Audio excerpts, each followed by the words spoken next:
भांति है तुम्हारा जीवन। जहां सूर्य की किरण का होना तो असंभव, मिट्टी की दिए की छोटी सी लौ भी नहीं है। इतना ही होता तो भी ठीक था। निरंतर अंधेरे में रहने के कारण तुमने अंधेरे को ही प्रकाश भी समझ लिया है।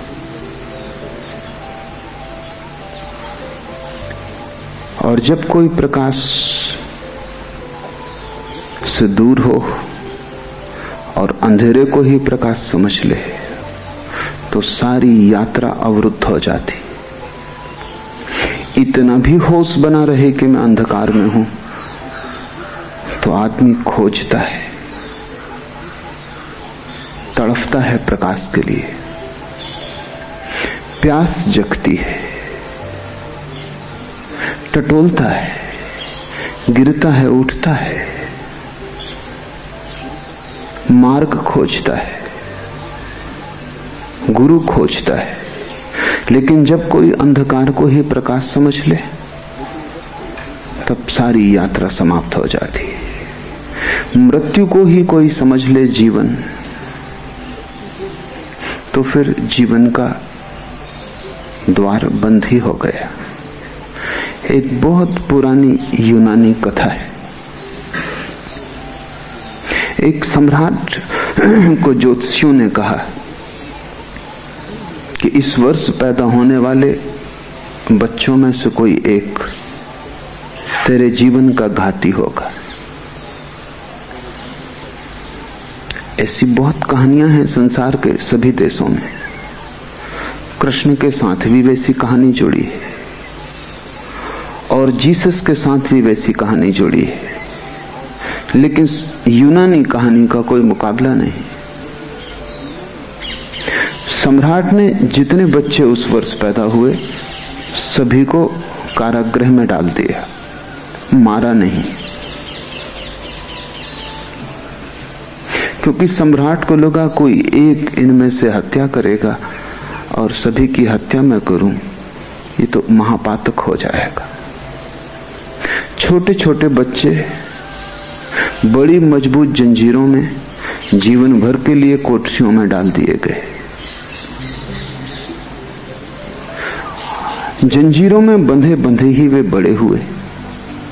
उन्हें याद भी न रही कि कभी ऐसा भी कोई क्षण था जब जंजीरें उनके हाथ पर न रही हों। जंजीरों को उन्होंने जीवन के अंग की तरह ही पाया और जाना। उन्हें याद भी तो नहीं हो सकती थी कि कभी वे मुक्त थे। गुलामी ही जीवन थी और इसलिए उन्हें कभी गुलामी अखरी नहीं, क्योंकि तुलना हो तो तकलीफ होती है। तुलना का कोई उपाय ही न था। गुलाम ही वे पैदा हुए थे, गुलाम ही वे बड़े हुए थे, गुलामी ही उनका सार सर्वस्व थी। तुलना न थी स्वतंत्रता की और दीवालों से बंधे थे वे भयंकर मजबूत जंजीरों से।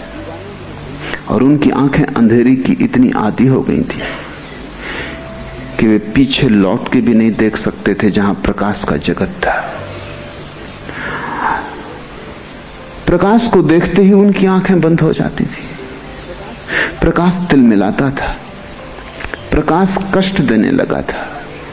अंधेरे से इतने राजी हो गए थे कि अब प्रकाश से राजी नहीं हो पाती थी आंखें। सिर्फ अंधेरे में ही आंख खुलती थी, प्रकाश में तो बंद हो जाती थी। तुमने भी देखा होगा, कभी घर के शांत स्थान से भरी दोपहरी में बाहर आ जाओ, आंख तिलमिला जाती। छोटे बच्चे पैदा होते हैं, 9 महीने अंधकार में रहते हैं मां के पेट में। प्रकाश की एक किरण भी वहां नहीं पहुंचती। और जब बच्चा पैदा होता है तो ना समझ डॉक्टरों का कोई अंत नहीं है।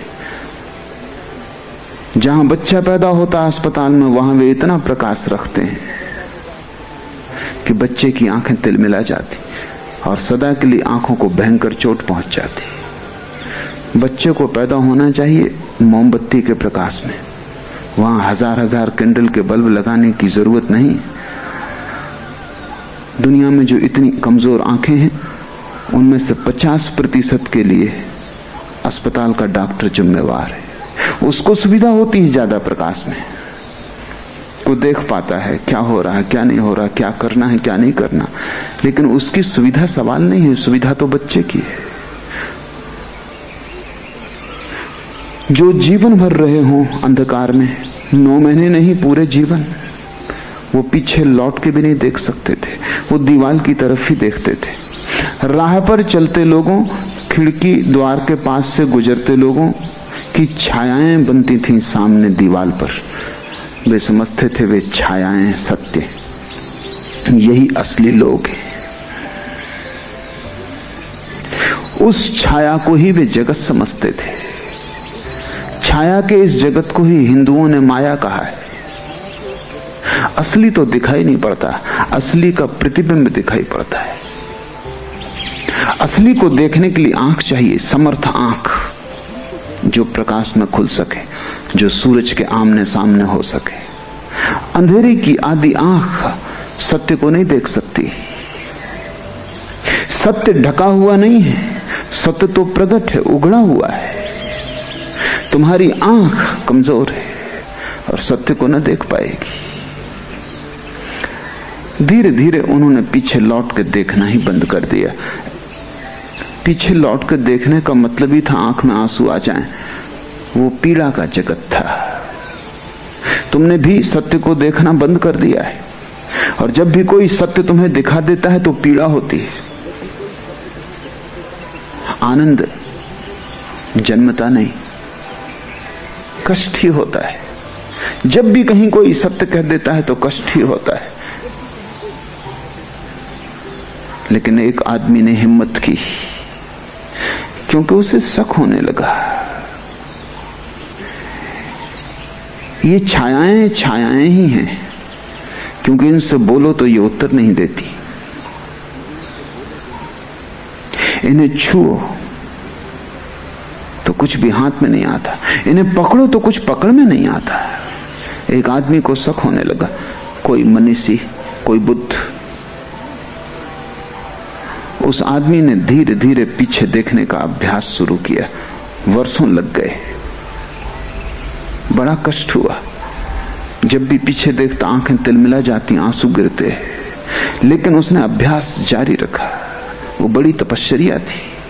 फिर धीरे धीरे आंखें राजी होने लगी, और तब वो चकित हुआ कि हम किस कारागृह में पड़े और हमने छायाओं को सत्य समझ लिया है।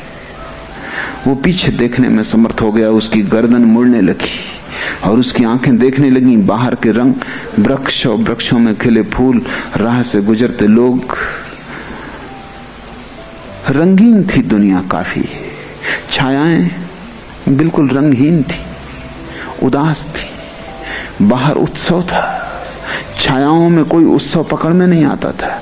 बच्चे नाचते गाते निकलते थे, छायाएं तो बिल्कुल चुप थी। वहां वाणी न थी, वहां मुखरता न थी। बाहर पीछे छिपा हुआ असली जगत था।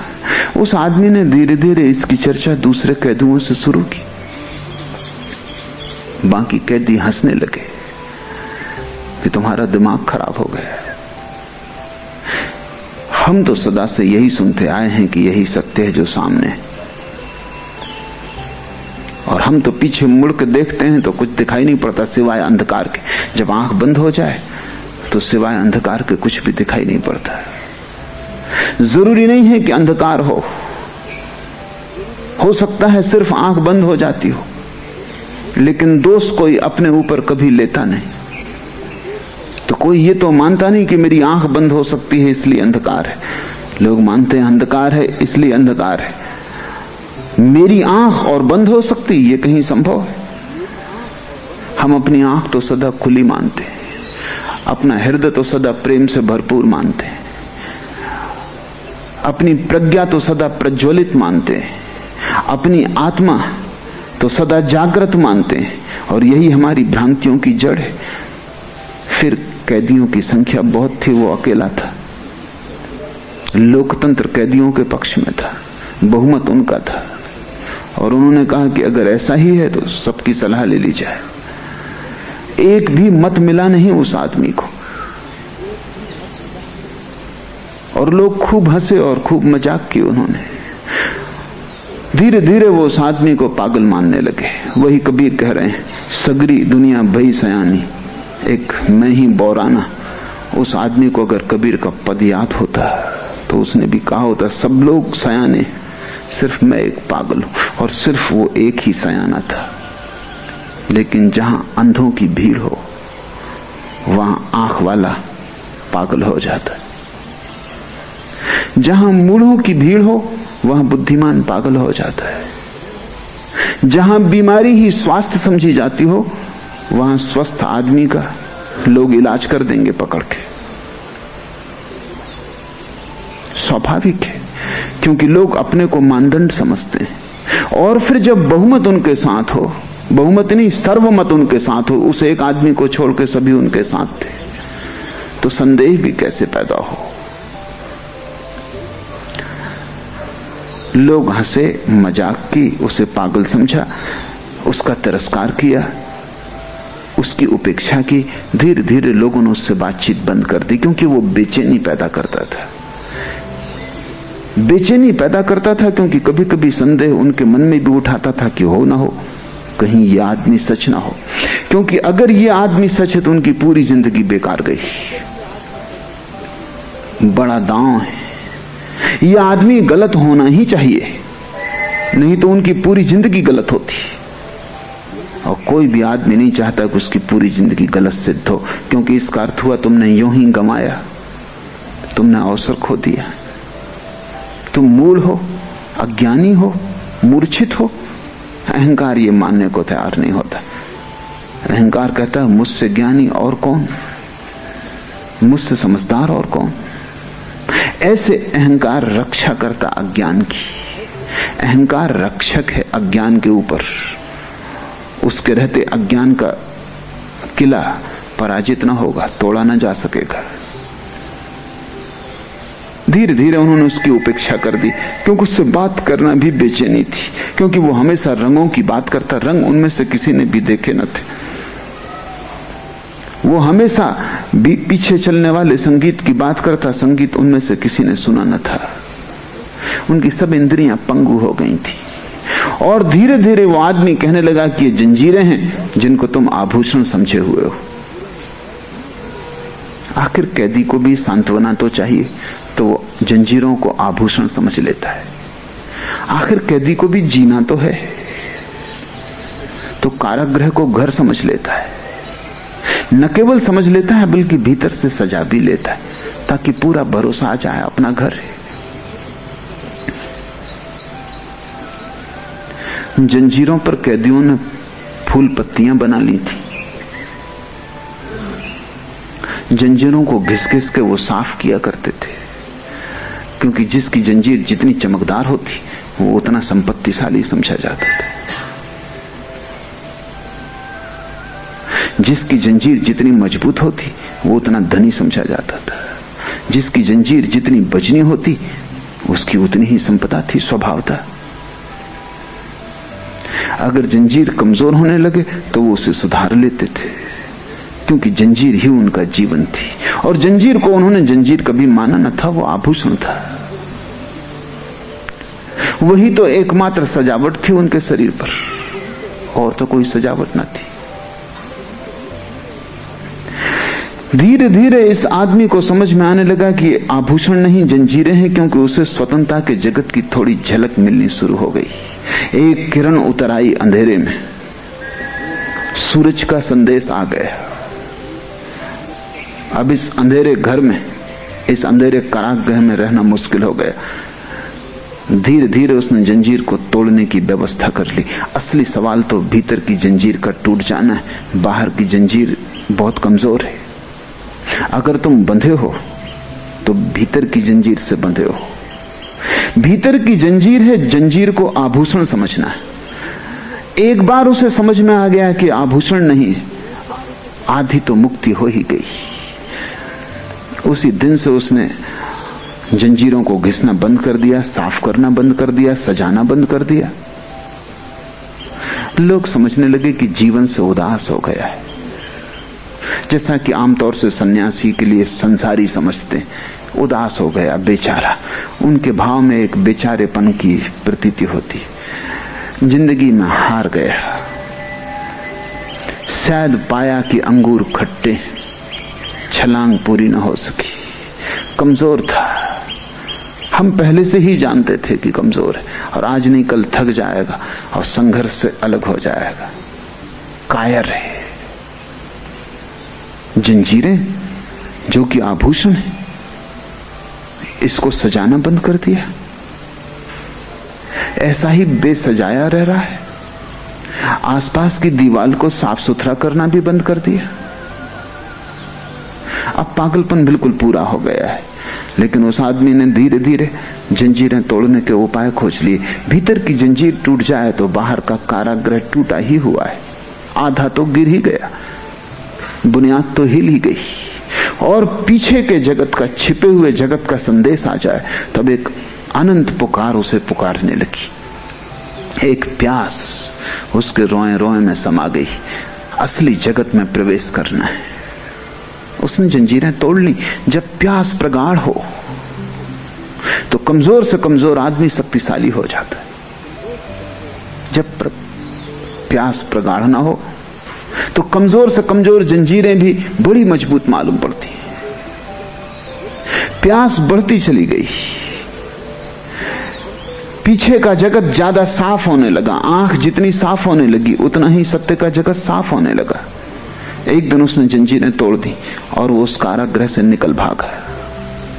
उसके आह्लाद का अंत नहीं था, वो नाच रहा था। सूरज, पक्षी, वृक्षों में खिले फूल, बस वास्तविक लोग, छायाएं नहीं, संगीत, रंग, सुगंध। वो आह्लादित था, वो नाच रहा था। लेकिन कारागृह में अफवाह उड़ गई। हम जानते थे कि आज नहीं कल वो जीवन के संघर्ष से भाग जाएगा। एस्केपिस्ट, पलायनवादी, भगोड़ा। संसारी हमेशा सन्यासी को यही कहता रहा।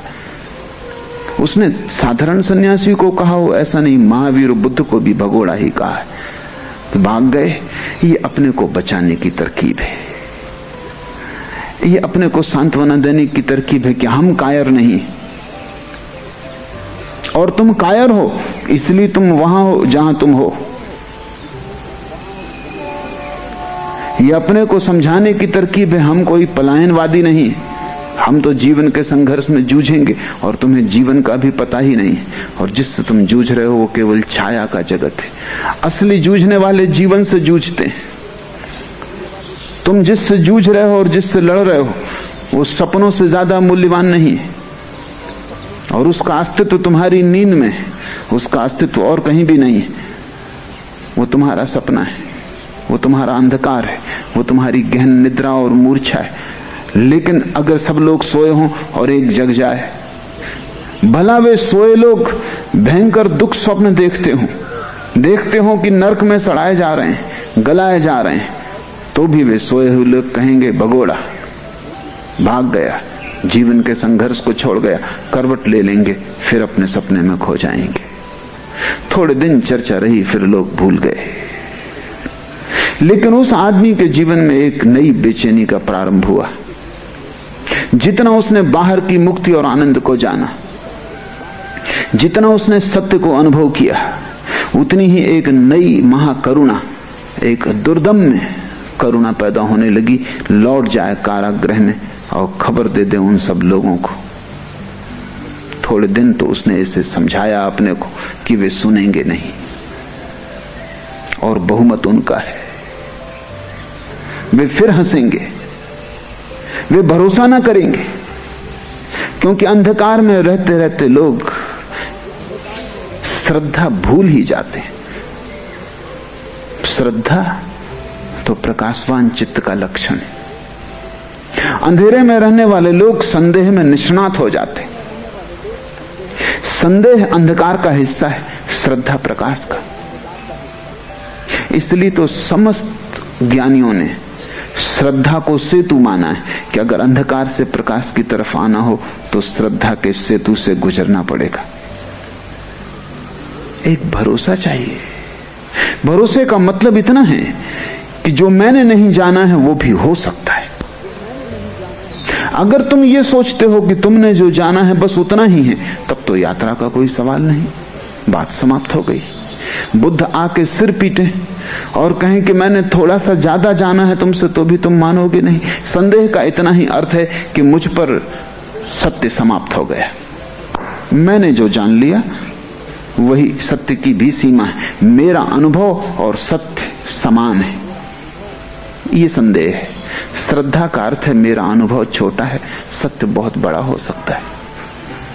मेरा छोटा आंगन है, आंगन पूरा आकाश नहीं, बड़ा आकाश है। मेरी छोटी खिड़की है, लेकिन खिड़की का ढांचा आकाश का ढांचा नहीं। माना कि मैं खिड़की से ही झांक के देखता हूं तो भी खिड़की आकाश नहीं है। इतना जिसे ख्याल आ जाए, जिसे संदेह पर संदेह आ जाए, वो श्रद्धावान हो जाता है। वो बड़े से बड़ा संदेह है, ध्यान रखना। जिसे संदेह पर संदेह आ जाए, जो अपनी संदेह की प्रवृत्ति के प्रति संदिग्ध हो जाए, उसके जीवन में श्रद्धा का आविर्भाव हो जाता है। श्रद्धा का अर्थ है जानने को बहुत कुछ शेष है। मैंने थोड़े कंकड़ पत्थर बीन लिए हैं समुद्र के तट पर, लेकिन इससे समुद्र का तट समाप्त नहीं हो गया। मैंने मुट्ठी भर रेत इकट्ठी कर ली, लेकिन सागर के किनारों पर अनंत रेत शेष है। मेरी मुट्ठी की सीमा है, सागर की सीमा नहीं। मेरी बुद्धि की सीमा है, सत्य की सीमा नहीं। मैं कितना ही पाता चला जाऊं तो भी पाने को सदा शेष रह जाएगा। यही तो अर्थ है परमात्मा को अनंत कहने का। तुम कितना ही पाओ, वो फिर भी पाने को शेष रहेगा। तुम पा के थक जाओगे, वो नहीं चुकेगा। तुम्हारा पात्र भर जाएगा, ऊपर से बहने लगेगा, लेकिन उसके मेघों से वर्षा जारी रहेगी। हम कण मात्र हैं। जब कण को ख्याल हो जाता है कि मैं सब, वहीं श्रद्धा समाप्त हो जाती। श्रद्धा अज्ञात की तरफ पैर उठाने के साहस का नाम है। अनजान में प्रवेश, अज्ञात में प्रवेश, जहां मैं कभी नहीं गया, जो मैं कभी नहीं हुआ, वो भी हो सकता है। उस आदमी के मन में बहुत बार करुणा उठने लगी। आनंद का अनिवार्य लक्षण है करुणा। जब बुद्ध से किसी ने पूछा कि समाधि की पूर्ण परिभाषा क्या है, तो उन्होंने कहा परिभाषा का मुझे पता नहीं, लेकिन दो बातें निश्चित हैं, महाज्ञान, महाकरुणा। पूछने वाले ने कहा महाज्ञान कह देने से क्या काफी ना होगा? बुद्ध ने कहा नहीं, वो अधूरा होगा, वो सिक्के का एक पहलू है। दूसरा पहलू है महाकरुणा। जब भी ज्ञान का जन्म होता है तभी करुणा का जन्म हो जाता है। क्यों? क्योंकि अब तक जो जीवन ऊर्जा वासना बन रही थी वो कहां जाएगी? ऊर्जा नष्ट नहीं होती। अभी धन के पीछे दौड़ती थी, पद के पीछे दौड़ती थी, महत्वाकांक्षाएं थी अनेक अनेक अनेक तरह के भोगों की कामना थी। सारी ऊर्जा वहां संलग्न थी। प्रकाश के जलते, ज्ञान के उदय होते, वो सारा अंधकार, वो भोग, लिप्सा, महत्वाकांक्षा ऐसे ही विलीन हो जाते हैं जैसे दिए के जलते अंधकार। ऊर्जा का क्या होगा? जो ऊर्जा काम वासना बनी थी, जो ऊर्जा क्रोध बनती थी, जो ऊर्जा ईर्षा बनती थी, मत्सर बनती थी, उस ऊर्जा का, उस शुद्ध शक्ति का क्या होगा? वो सारी शक्ति करुणा बन जाती है। महाकरुणा का जन्म होता है। और वो करुणा तुम्हारी काम वासना से ज्यादा अदम्य होती, क्योंकि तुम्हारी काम वासना और बहुत सी वासनाओं के साथ है। महत्वाकांक्षा है, धन भी पाना है। तुम काम वासना को स्थगित भी कर देते हो कि ठहर जाओ 10 वर्ष, धन कमा लोगे, ठीक से फिर शादी करेंगे।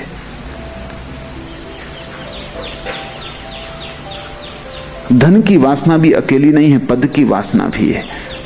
तुम पद पाने के लिए धन का भी त्याग कर देते हो, चुनाव में लगा देते हो सब धन। कि किसी तरह मंत्री हो जाओ। लेकिन मंत्री की कामना भी पूरी कामना नहीं है। मंत्री हो के फिर तुम स्त्रियों के पीछे भागने लगते हो। मंत्री पद भी दांव पे लग जाता है। तुम्हारी सभी कामनाएं अधूरी अधूरी हैं, 1000 कामनाएं हैं और सभी में ऊर्जा बटी है। लेकिन जब सभी कामनाएं शून्य हो जाती हैं, सारी ऊर्जा मुक्त होती है, तुम एक अदम्य ऊर्जा के स्रोत हो जाते हो, एक प्रगाढ़ शक्ति। उस शक्ति का क्या होगा? जब भी आनंद का जन्म होता है, समाधि का जन्म होता है, सत्य का आकाश मिलता है, तब तुम तत्क्षण पाते हो कि वे जो पीछे रह गए उन्हें भी इसी खुले आकाश में ले आना है। तब तुम्हारा सारा जीवन, जो बंधे हैं उन्हें मुक्त करने में लग जाता है, जो कारागृह में हैं उन्हें खुला आकाश देने में लग जाता है, जिनके पंख जंग खा गए उनके पंखों को सुधारने में लग जाता है कि वे फिर से उड़ सकें, जिनके पैर जाम हो गए उनके पैरों को फिर जीवन देने में लग जाता है, ताकि लंगड़े चलें और अंधे देखें और बहरे सुन सकें। और तुम लंगड़े हो, तुम चले नहीं। यात्रा तुमने बहुत की है, लेकिन जब तक तीर्थ यात्रा ना हो तब तक कोई यात्रा नहीं। तुम बहरे हो, तुमने सुना बहुत है, लेकिन वासना के सिवाय कोई स्वर तुमने नहीं सुना।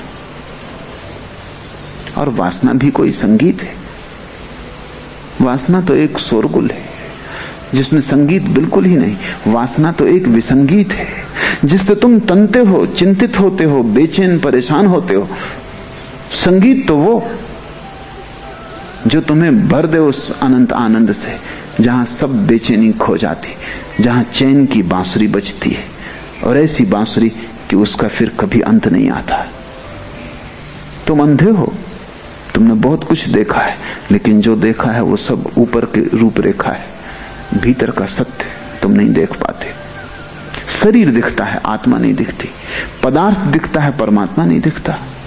दृश्य दिखाई पड़ता है, अदृश्य नहीं दिखाई पड़ता। और अदृश्य ही आधार है दृश्य का, परमात्मा ही आधार है पदार्थ का। और आत्मा के बिना क्षण भर भी तो शरीर जीता नहीं। इधर उड़ गया पंखी, उधर शरीर जलाने को लोग ले चले। फिर भी तुमने सिर्फ शरीर देखा है और आत्मा नहीं देखी। अंधे हो तुम, पंगु हो तुम। जिसके जीवन में समाधि खिलती है वो भागता है उनको जगाने जो सोए, लेकिन उसे भी कठिनाई खड़ी होती। कुछ दिन तो उसने अपने को रोका, क्योंकि वो जानता है वे लोग हंसेंगे, क्योंकि वो जानता है वे सुनेंगे नहीं, क्योंकि वो जानता है कि उसका स्वागत नहीं होने वाला, अपमान और तिरस्कार होने वाला है, क्योंकि वो जानता है कि जो सदा से हुआ है वही फिर होगा। पत्थर और कांटों से स्वागत होगा, फूल मालाएं मिलने को नहीं। लेकिन अदम्य है करुणा, उसे रोका नहीं जा सकता। कथा है कि बुद्ध को जब ज्ञान हुआ तो 7 दिन तक वो चुप बैठे रहे। बड़ी मीठी कथा है। क्या करते रहे चुप बैठकर? बहुत बार अदम्य वेग से उठी करुणा कि जाएं। बहुत लोग भटकते हैं, सारे लोग भटकते हैं। जो मुझे मिल गया है वो बांट दूं,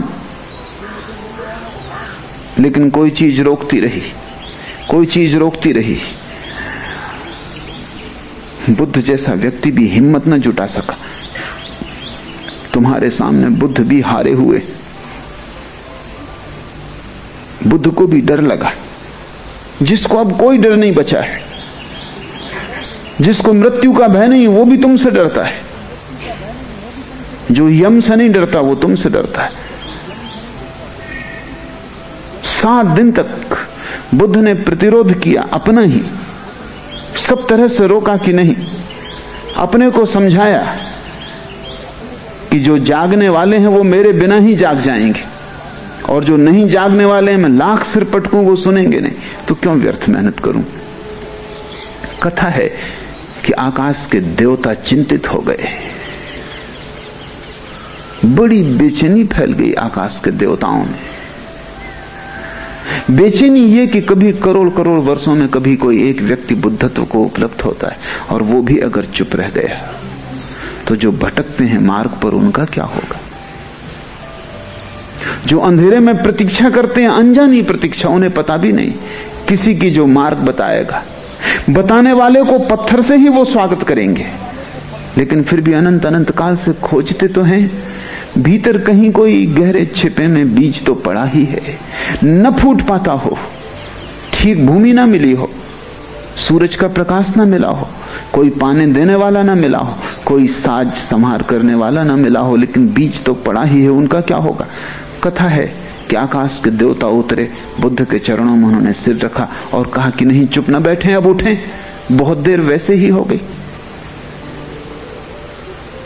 देवता का अर्थ है ऐसी चेतनाएं जो अत्यंत शुभ परिणामी है, ऐसी चेतनाएं जिनके जीवन से अशुभ खो गया है, सिर्फ शुभ बचा है। अभी वे पूर्ण मुक्त नहीं है, क्योंकि जब शुभ भी खो जाएगा तभी पूर्ण मुक्ति होगी। देवता का अर्थ है शुद्धतम चेतनाएं, मुक्ततम नहीं। पहले अशुद्धि से बंधी हुई चेतनाएं हैं, जिनको हम राक्षस कहें, असुर कहें, नारकी योनि में पड़े हुए लोग कहें, और फिर शुद्ध चेतनाएं हैं जो स्वर्ग में हैं, शांत हैं, शुभ परिणामी हैं, किसी का बुरा नहीं चाहती, भला चाहती, लेकिन चाह बाकी। नरक में जो पड़े हैं उनके हाथ में जो जंजीरें हैं वो लोहे की हैं, स्वर्ग में जो पड़े हैं उनके हाथ में जो जंजीरें हैं वो सोने की हैं, हीरे माणिक्य से जड़ी हैं, पर जंजीरें हैं। मुक्त वो है जिसे न शुभ रहा न अशुभ रहा, जिसकी लोहे की जंजीरें, सोने की जंजीरें सब टूट गई। मुक्त वो है जिसका द्वंद्व समाप्त हो गया, जिसके भीतर दो ना रहे, शुभ अशुभ, अच्छा बुरा, रात दिन, स्वर्ग नरक, सुख दुख सब खो गए। देवता का अर्थ है शुद्ध सुखी चेतनाएं। निश्चित स्वभावता उनके ही हृदय में कंपन पैदा होगा, क्योंकि वो निकटतम है मुक्त पुरुषों के। नरक में पड़े लोगों को तो पता भी नहीं चला कि कोई बुद्ध हो गया है। पृथ्वी पर जो लोग हैं वो दोनों के बीच में, न तो नरक में है और न स्वर्ग में। वो त्रिशंकु की भांति है, शुभ और अशुभ दोनों में डोलते रहते हैं। शुभ है देवता, घंटे भर बाद शैतान, घंटे भर बाद फिर देखो मुस्कुरा रहे हैं और अच्छे भले आदमी मालूम पड़ते हैं, और थोड़ी देर बाद किसी की गर्दन काट सकते हैं। पृथ्वी पर जो है मध्य लोक, जिसको ज्ञानियों ने कहा, वो स्वर्ग और नरक के बीच डोलते रहते हैं, एक पैर नरक में और एक पैर स्वर्ग में। कहीं भी नहीं है वो, उनका होना नहीं है। इसलिए तो तुम्हें पता नहीं चलता कि तुम कौन हो। नरक में ठीक पता चलता है लोगों की कि कौन है, स्वर्ग में भी ठीक पता चलता है कि वे कौन है, क्योंकि एक ही नाव पर सवार है। जो शुभ की नाव पर सवार हैं उनको लगा, उनके प्राण कब गए कि बुद्ध चुप हैं, कहीं ऐसा ना हो कि वो चुप ही रह जाएं। देवताओं ने पैर में सिर रखा, स्वयं ब्रह्मा ने कहा कि नहीं, आप बोलें, और देर हो जाएगी तो वाणी खो जाएगी, आप भीतर मत डूबते चले जाएं, आपने पा लिया। लेकिन जिन्होंने नहीं पाया है उन पर करुणा करें। कहते हैं बुद्ध ने कहा कि जो पाने को हैं, जो पाने की चेष्टा में रत हैं, वो पा ही लेंगे। मैंने पा लिया, वे भी पा लेंगे, वे भी मेरे जैसे। थोड़ी देर अबेर होगी, पर इस अनंत काल में क्या देर क्या अबेर। घड़ी भर पहले की घड़ी भर बाद, एक जन्म पहले की एक जन्म बाद, क्या फर्क पड़ता है? मुझे क्यों परेशानी में डालते हो? और जो नहीं पाने को हैं, मेरे पहले बहुत बुद्ध पुरुष हो चुके, उन सब ने उनके द्वार पे दस्तक दी, उन्होंने द्वार भी नहीं खोला। नहीं कि द्वार नहीं खोला, वे नाराज भी हुए हैं कि क्यों हमारी नींद तोड़ते हो, क्यों हमारी शांति में दखल देते हो, हम जैसे हैं ठीक हैं, क्यों हमें बेचैन करते हो, ये किस लोक की खबरें लाते हो? यही लोक सब कुछ है, कोई और लोक नहीं है। उन्होंने श्रद्धा नहीं की, वे नहीं सुनेंगे। हजारों बुद्ध हार चुके हैं, मैं भी हार जाऊंगा, तुम मुझे क्यों परेशान करते हो? देवताओं ने चिंतन किया, विचार किया कि कुछ तर्क निकालना ही पड़ेगा कि बुद्ध को उनके बाहर ले आया जाए। फिर वे सब विचार करके आए और उन्होंने कहा कि आप ठीक कहते हैं। कुछ हैं जो आपके बिना भी पालेंगे और कुछ हैं जो आपके सहयोग से भी नहीं पाएंगे, लेकिन दोनों के मध्य में भी कुछ है जो आपके बिना न पा सकेंगे और आपके साथ पालेंगे। उनकी संख्या बहुत न्यून होगी। समझ लो कि एक ही आदमी पा सकेगा तो भी उपाय करने योग्य है, क्योंकि एक व्यक्ति का भी बुद्धत्व को उपलब्ध हो जाना इतनी महान घटना है कि आप बैठे मत रहे। बुद्ध को झुकना पड़ा, देवताओं के तर्क से नहीं। देवताओं के तर्क ने तो जो प्रतिरोध था उसको भर तोड़ा, भीतर तो करुणा बहने को तैयार थी। उस आदमी को भी तकलीफ हुई, बेचैनी होने लगी। कारागृह में जिनको छोड़ाया था उनकी याद आने लगी। वे ऐसे ही बंधे बंधे समाप्त हो जाएंगे। उनका जीवन ऐसे ही अंधकार में पैदा हुआ, अंधकार में ही खो जाएगा। कभी उनकी आंखें प्रकाश न देख सकेंगी, वे छायाएं ही देखते रहेंगे दीवार पर। वे जंजीरों को ही आभूषण मानते रहेंगे। उन्हें मुक्ति के पंख कभी भी न मिलेंगे। नहीं, भारी होने लगा उसका मन।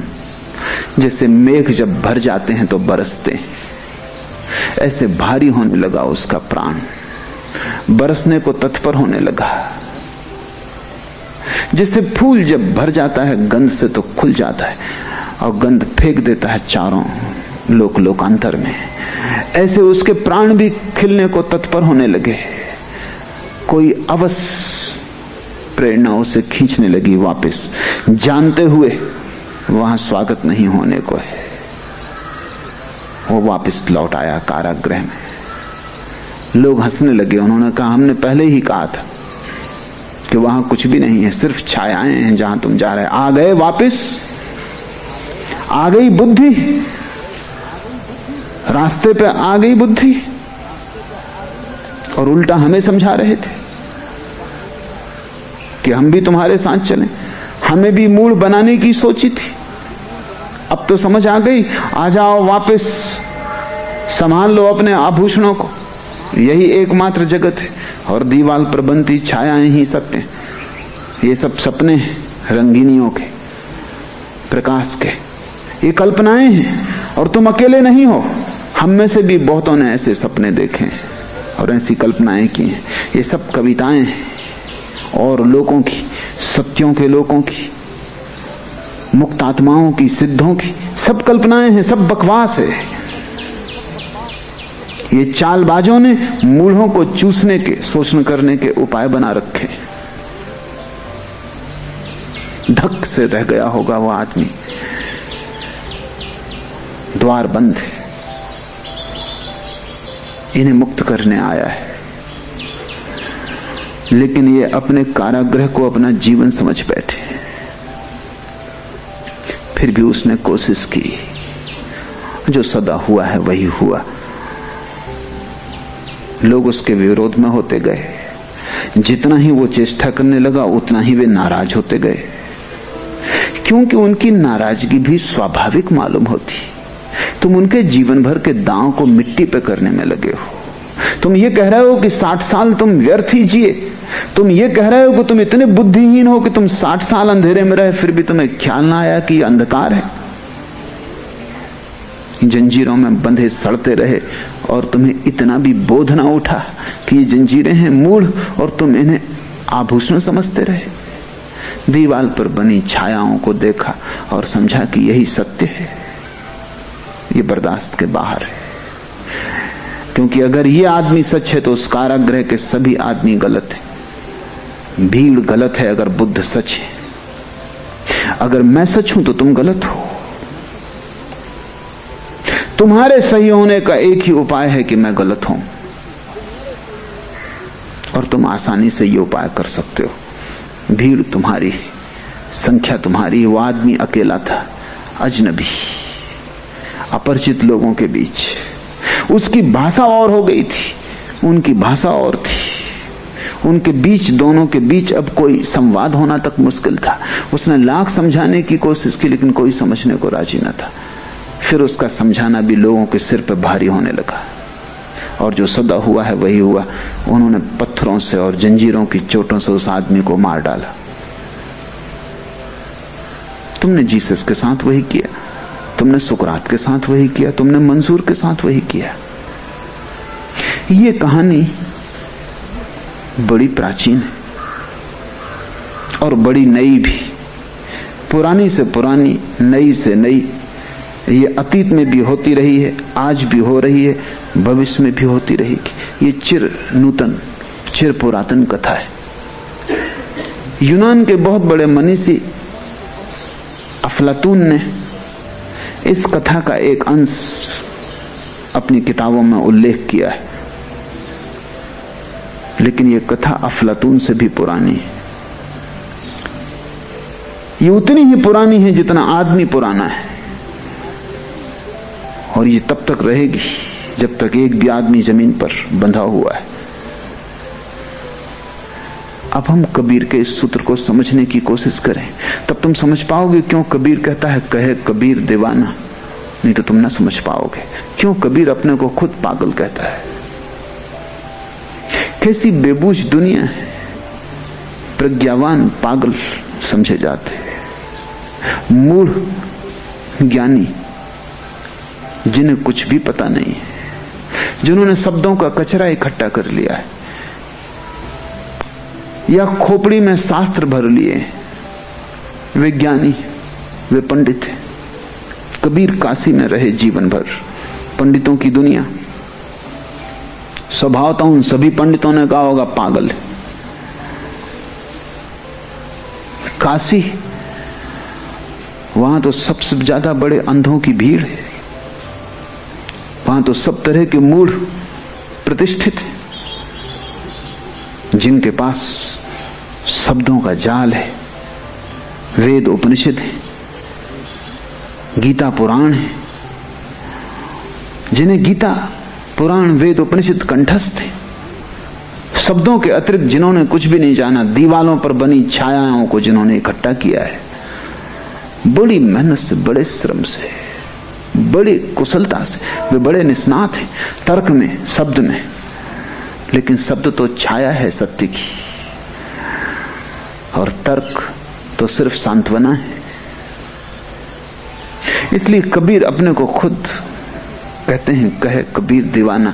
एक एक शब्द को सुनने की, समझने की कोशिश करो, क्योंकि कबीर जैसे दीवाने मुश्किल से कभी होते हैं, उंगलियों पर गिने जा सकते हैं। और उनकी दीवानगी ऐसी है कि तुम अपना अहोभाग्य समझना अगर उनकी सुराही की शराब से एक बूंद भी तुम्हारे कंठ में उतर जाए, अगर उनका पागलपन तुम्हें थोड़ा सा भी छू ले तो तुम स्वस्थ हो जाओगे। उनका पागलपन थोड़ा सा भी तुम्हें पकड़ ले, तुम भी कबीर जैसा नाच उठो और गा उठो, तो उससे बड़ा कोई धन्य भाग नहीं। वही परम सौभाग्य सौभाग्यशालियों को ही उपलब्ध होता है। जब मैं भूला रे भाई, मेरे सतगुरु जुगत लखाई, क्रिया कर्म आचार में छाड़ा, छाड़ा तीर्थ नाना, सगरी दुनिया भई सयानी, मैं ही एक बौराना।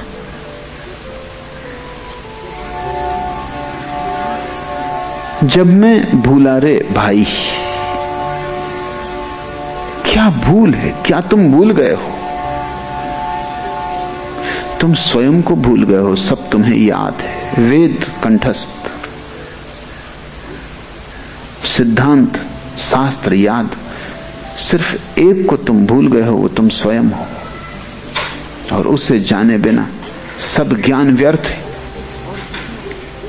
और जिसने उस एक को जान लिया, उसने सब जान लिया। उस एक के जानने में जान लिए जाते सब वेद, कुरान, बाइबल, और उस एक को चूकने में सब चूक जाता है, क्योंकि वही एक तुम्हारे भीतर चैतन्य का स्रोत है। उस एक से ही तुम परमात्मा से जुड़े हो। वो वो एक तुम्हारे भीतर आया हुआ परमात्मा है। जैसे तुम्हारी खिड़की में से आ गया आकाश तुम्हारे घर को भरे, ऐसा तुम्हारे उस एक में से आ गया आकाश परमात्मा तुमको भरे। उस एक को भर तुम भूल गए हो। उसकी तरफ पीठ, सारे संसार की तरफ आंख है, भागे फिरते हो, ज्ञान का संग्रह करते चले जाते हो, धन का संग्रह करते चले जाते हो। एक बात भूल ही जाते हो, वो कौन है जिसके लिए तुम संग्रह कर रहे हो? वो कौन है जो संग्रह कर रहा है? वो कौन है जो शास्त्र पढ़ रहा है? शास्त्र तो याद रह जाता है, वो कौन है जो शास्त्र पढ़ रहा है? वो कौन है जो सबके प्रति साक्षी? वो कौन है चैतन्य का स्रोत तुम्हारे भीतर? जब मैं भूला रे भाई मेरे सतगुरु जुगत लखाई। कबीर कहते हैं जब मैं भूल गया। विस्मरण अज्ञान है, इसलिए तुम ज्ञान से अज्ञान को न मिटा सकोगे, स्मरण से मिटा सकोगे। इसे ठीक से समझ लो। विस्मरण अज्ञान है, तुम भूल गए हो कि तुम कौन हो। इसकी पुनर्याद, पुनर्स्मरण चाहिए। ज्ञान से यह न होगा, क्योंकि ऐसा नहीं है कि तुम्हें कुछ जानकारी की कमी है तो जानकारी बढ़ जाएगी तो ज्ञान हो जाएगा। तुम्हारे मन में अभी 1000 जानकारियां हैं, 10,000 हो जाएंगी, इस तुम्हारा अज्ञान न टूटेगा। तुम महापंडित हो जाओगे, लेकिन तुम्हारी मूढ़ता बरकरार रहेगी, क्योंकि मूढ़ता का पांडित्य के होने से और टूटने का कोई संबंध नहीं है। मूढ़ता है भूलना, विस्मरण। इसलिए इस स्मरण से तुम्हें अपनी याद आ जाए कि मैं कौन हूं। इसलिए कबीर 2 शब्दों में समझे जा सकते हैं, विस्मरण और स्मरण, जिसको कबीर ने सुमरण कहा है, सुरति कहा है। सुरति संस्कृत के स्मृति शब्द का अपभ्रंश है। स्मृति आ जाए, सुरति आ जाए, सुमरन आ जाए। लेकिन लोग बड़े अजीब हैं। कबीर के मानने वालों को भी मैं जानता हूं, वो माला फेरते हैं, उनसे पूछो क्या कर रहे हो, वो कहते हैं सुमरन कर रहे हैं। सुमरन को उन्होंने जाप बना लिया। सुमरन का अर्थ है स्मरण, जिसको गुरजीएफ ने सेल्फ रिमेंबरिंग कहा है, आत्मस्मृति, जिसको बुद्ध ने सम्यक स्मृति कहा है, राइट माइंडफुलनेस, जिसको महावीर ने विवेक कहा है, याद। लेकिन कैसे तुम्हें याद आएगी? तुम तो भूल गए हो। तुम्हें कोई याद दिलाए तो ही आएगी। तुम्हें खुद कैसे याद आएगी? रात तुम सोते हो, सुबह 5 बजे उठना है, ट्रेन पकड़नी, क्या करते हो? कोई जुगत चाहिए, अलार्म भर देते हो, अलार्म जुगत। तुम न जाग सकोगे 5 बजे, कोई तुम्हें जगाए। घड़ी भी जगा सकती, यंत्र है सिर्फ, लेकिन तुम स्वयं न जाग सकोगे। या किसी को कह देते हो पड़ोस में कि जगा देना।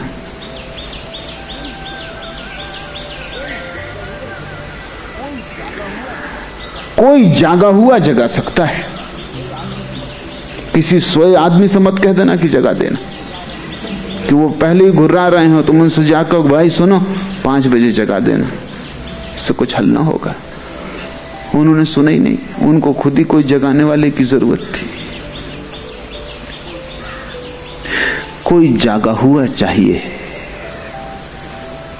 और समस्त योग का अर्थ है जुगत। जुगत शब्द बड़ा प्यारा है, अंग्रेजी में उसके लिए शब्द डिवाइस, तरकीब।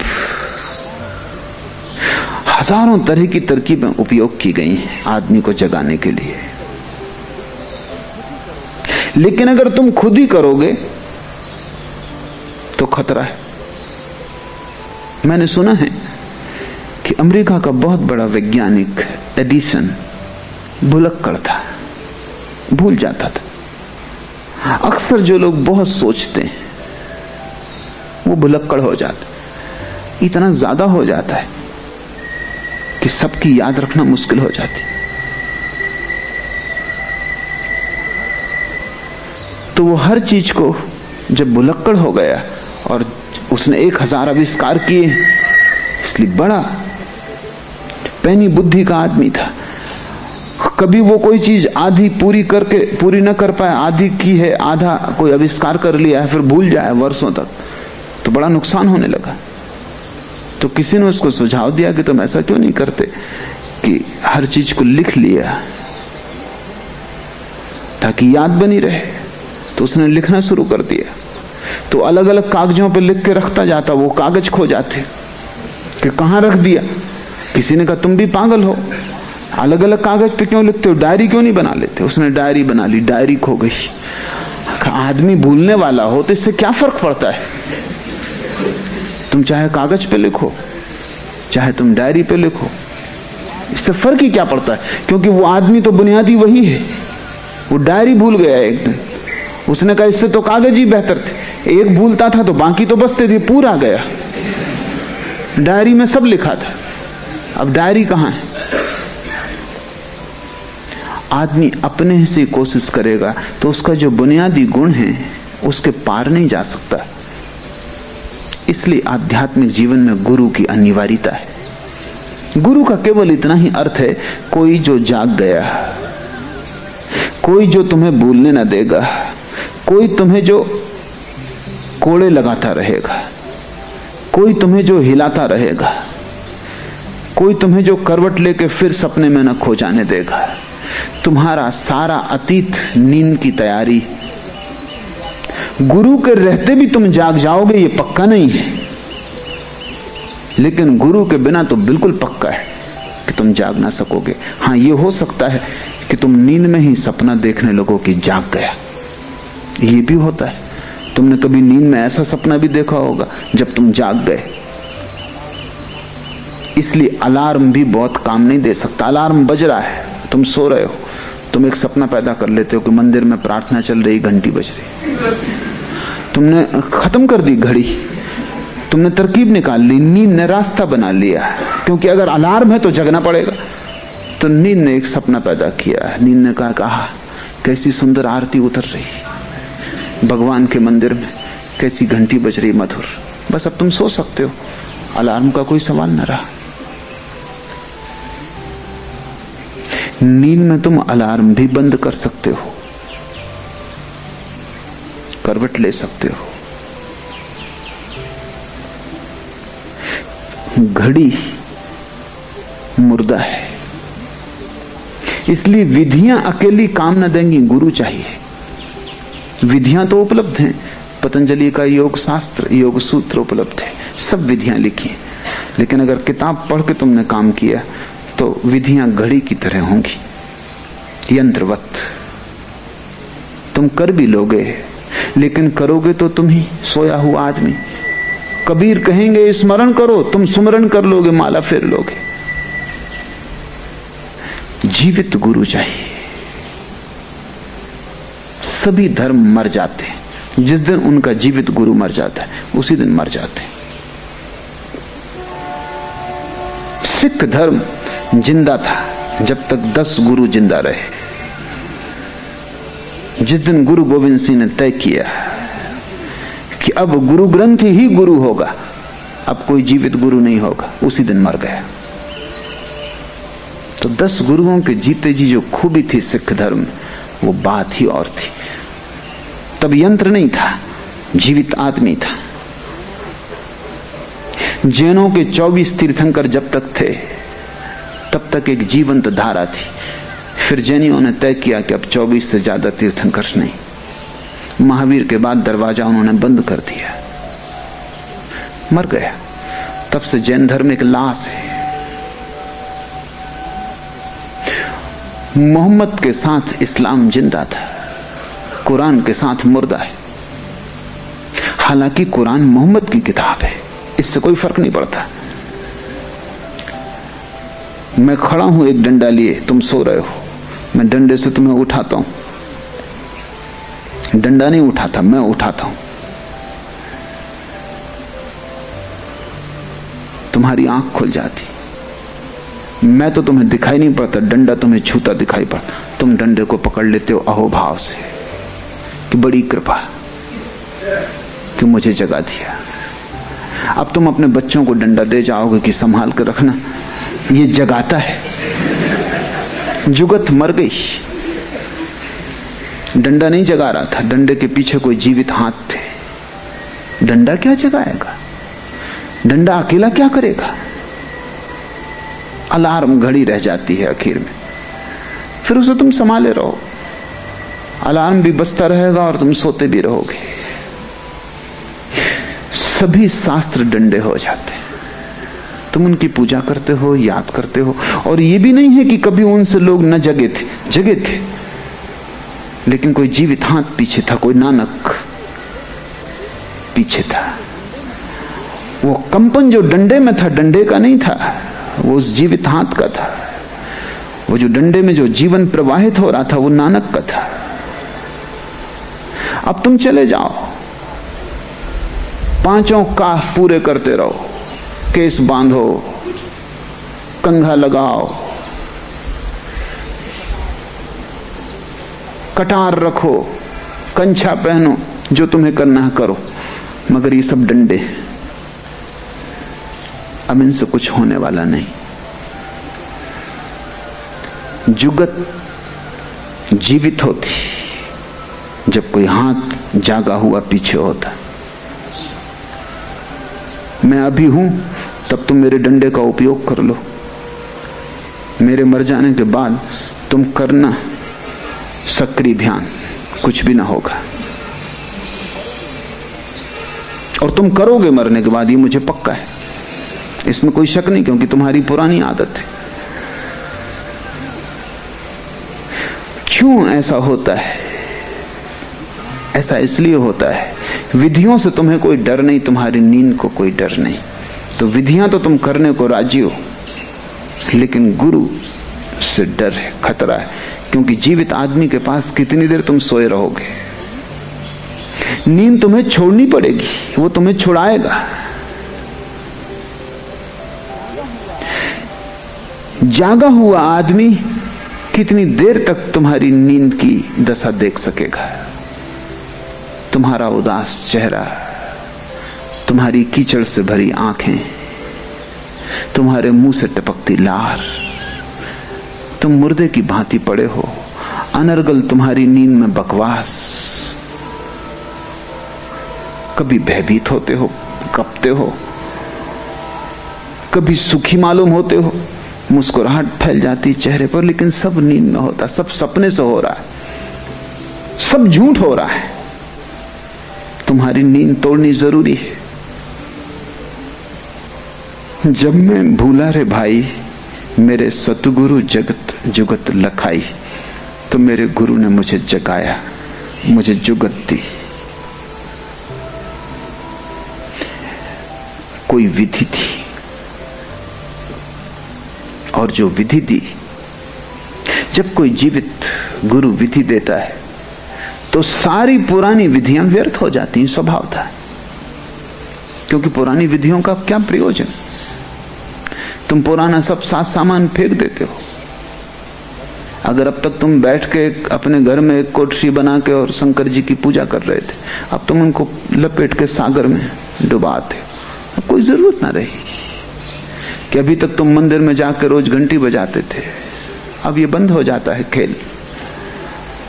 क्या जरूरत जागे हुए आदमी को कि वो अलार्म घड़ी रखे बैठा रहे और इसकी पूजा करे? वो किसी और को दे देता है, बांट आता है या नदी में फेंक आता है। जब मैं भूला रे भाई मेरे सतगुरु जुगत लखाई, वो जुगत क्या है? जिसके कारण क्रिया कर्म आचार में छाड़ा, सब क्रियाएं छोड़ दी, सब कर्म छोड़ दिए, सब आचरण छोड़ दिए, छाड़ा तीर्थ नहाना, और तीर्थ में जाके नहाना छोड़ दिया। गंगा साधारण नदी हो गई, अब कोई तीर्थ ना रहा। क्रियाकांड का अर्थ है वे जुगतें जिनका जीवित विदा हो गया, वे सब क्रियाकांड हो जाती। तुम मेरे साथ ध्यान करो, ये एक बात है। तुम मेरे बिना ध्यान करोगे, वो क्रियाकांड हो जाएगा। तुम कर लोगे पूरा पूरा, ठीक सांस लोगे, ठीक उछलोगे, कूदोगे, लेकिन सब नाटक होगा। तुम उसके भी अभ्यासी हो जाओगे, वो व्यायाम होगा। थोड़ा बहुत लाभ जो शरीर को हो सकता है होगा, लेकिन तुम जाग ना सकोगे। क्रिया कर्म आचार में छाड़ा और सब आचरण छोड़ दिया जो कि साधु को करना चाहिए, कि रात्रि भोजन न करे, कि पानी छान के पिए, कि ये न खाए, कि वो न पिए, ये कपड़े पहने वो न पहने, कि नग्न रहे कपड़ा न पहने, कि शरीर पर भभूत लगाए, कि धूप में बैठे, कि आग जला के गर्मी में और शरीर को तपाए और गलाए और जलाए, कि कांटे बिछा के लेटे। नहीं, क्रिया कर्म आचार में छाड़ा, छाड़ा तीर्थ नाना, सब छोड़ दिया। छूट ही जाता है, छोड़ना पड़ता नहीं। जब सतगुरु मिल जाए सब छूट जाता है। इसलिए सभी धर्म सदगुरुओं के विपरीत होंगे, क्योंकि सभी धर्म पुराने क्रियाकांड, पुरानी विधि, पुराना तीर्थ, पुराना मंदिर, पूजा पाठ, उस पर आरूढ़ है। जब भी कोई सदगुरु पैदा होगा तत्क्षण सारे धर्म उसके विपरीत हो जाएंगे, क्योंकि जो जो सदगुरु के साथ चलेंगे उनके क्रियाकांड छूटने लगेंगे। वो तीर्थ जाना बंद कर देंगे। एक नया तीर्थ पैदा हो गया और जीवित तीर्थ पैदा हो गया। अब कौन मुर्दा तीर्थों में जाता है? अब एक नई विधि मिल गई, जीवित विधि मिल गई, जिसमें अभी भी आग है, अंगार है, राख नहीं हो गई। तो अब कौन पुरानी विधियों को खोजता है जिनकी अंगार कभी की बुझ गई? कभी थी, अब नहीं है। अब सिर्फ राख के ढेर रह गए। राख के ढेरों में भी गर्मी तक नहीं रह गई, बिल्कुल ठंडे हो गए, कोई प्राण नहीं बचा। अब उनको तुम छोड़ ही दोगे? छोड़ना पड़ता नहीं, वे छूट जाते हैं। इसलिए एक बात ख्याल रखना कि जब भी कोई सदगुरु पैदा होता है तभी सारे धर्म उसके विपरीत हो जाते हैं। होना उल्टा चाहिए कि सारे धर्म उसके पक्ष में हो जाएं, क्योंकि वो वही कर रहा है जो इन धर्मों ने कभी किया था। लेकिन ऐसा प्रतीत होता है कि वो दुश्मन है। नानक पैदा होगा तो सिख धर्म पैदा हो जाएगा अलग। हिंदू राजी ना होंगे स्वीकार करने को, मुसलमान राजी ना होंगे स्वीकार करने को, जैन राजी ना होंगे स्वीकार करने को, क्योंकि नानक की मान के कोई जैन नग्न साधु कपड़े पहन लेगा, छोड़ देगा नग्नता। नानक की मान के कोई हज यात्री आधी यात्रा से वापस लौट आएगा। नानक की मान के कोई माला को फेंक देगा, कोई पूजा अर्चना को बंद कर देगा। सभी दुश्मन हो जाएंगे, मस्जिद भी, मंदिर भी। लेकिन वही अब होगा। अब नानक का धर्म भी उतना ही मुर्दा जितना नानक के समय हिंदू, मुसलमान और जैन मुर्दा थे। अब अगर कोई सतगुरु पैदा होगा तो नानक के मानने वाले उसके बताया गुरुओं ने पूरा किया।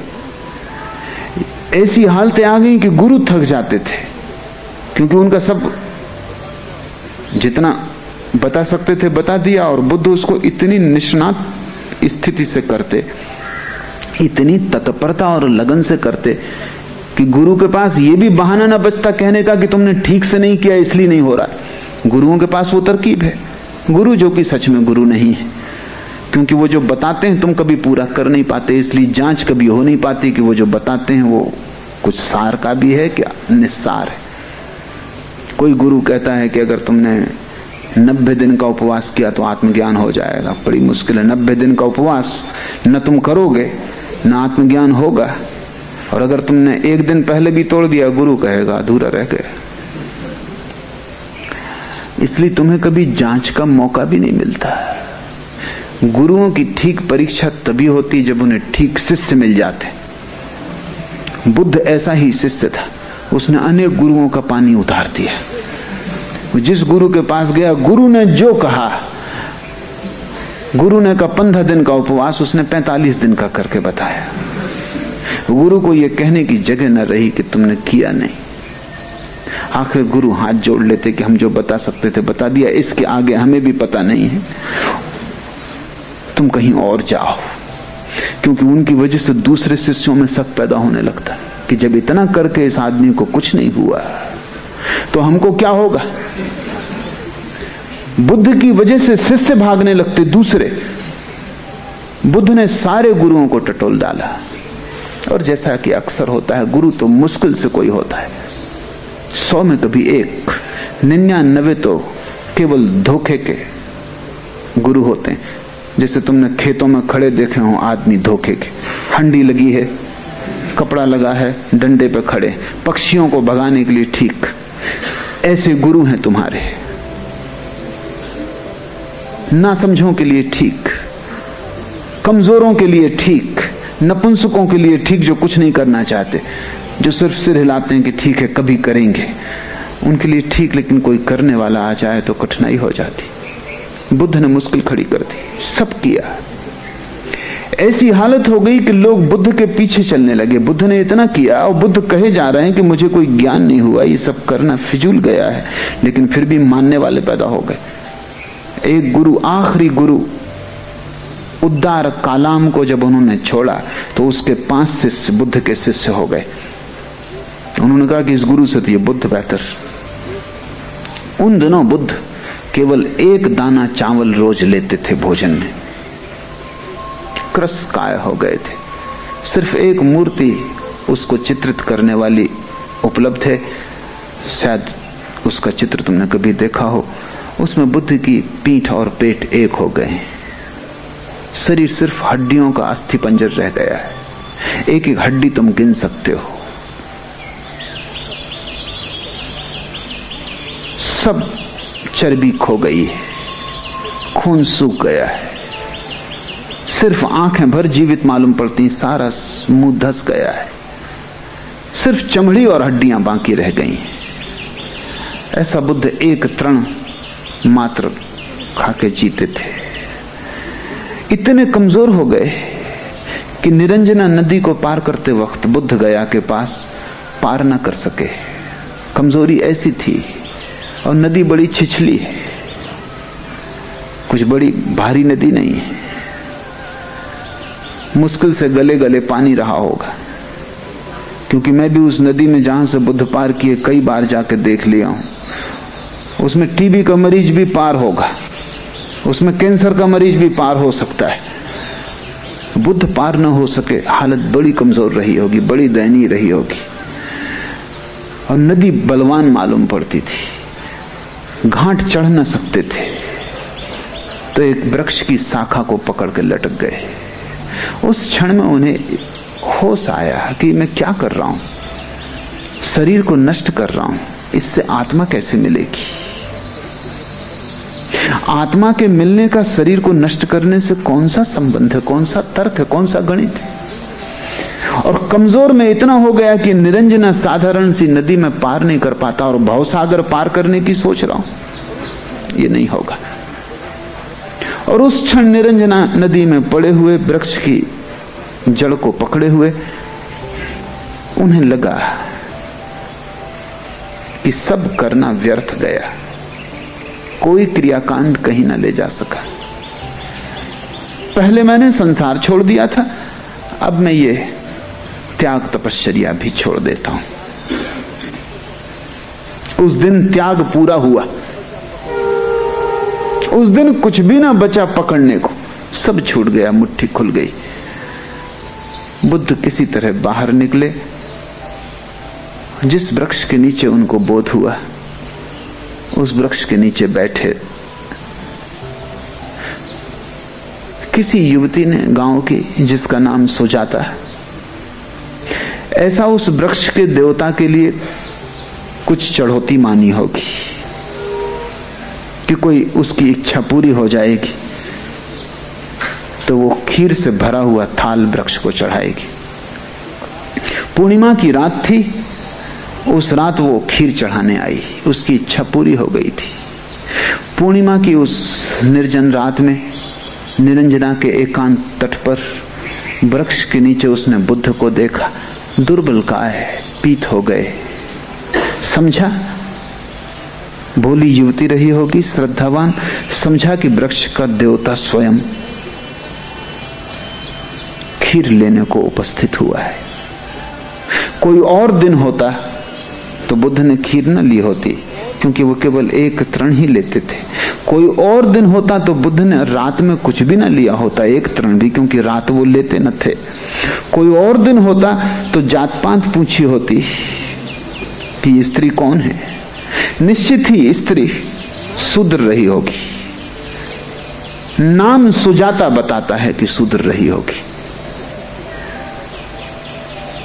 क्योंकि जो अच्छी जात में पैदा हुआ हो वो सुजाता नाम ना रखेगा, जरूरत नहीं। इसलिए अक्सर कुरूप स्त्रियों का नाम तुम पाओगे सुंदरबाई। तो सुंदर स्त्री को कोई सुंदरबाई नाम देता, जस्ती नहीं बात, बैठती नहीं बात। निश्चित लड़की शूद्र रही होगी, और शूद्र ही तो वृक्षों इत्यादि को पूजते हैं। ब्राह्मणों के तो मंदिर हैं, जैनों के बड़े विशाल मंदिर हैं, उनको कोई वृक्षों की पूजा करने नहीं जानी पड़ती। जो मंदिर बना नहीं सकते, देवता प्रतिष्ठापित नहीं कर सकते, दीन दरिद्र हैं, वो ही तो वृक्षों को पूजते हैं। शूद्र ही रही होगी। लेकिन उस रात बुद्ध ने न पूछा, पूछने की बात ही न रही। उस दिन सब छोड़ दिया, जो हो। अब ये हो रहा है कि ये लड़की अचानक इस रात में बिना मांगे खीर लेके आ गई, तो उन्होंने स्वीकार कर लिया। ये खबर उनके 5 शिष्यों को मिली जो दूसरे वृक्षों के नीचे ध्यान कर रहे थे। 5 शिष्य जो बुद्ध की तपस्या देख के उनके पीछे हो गए थे। उन्होंने कहा ये भ्रष्ट हो गए।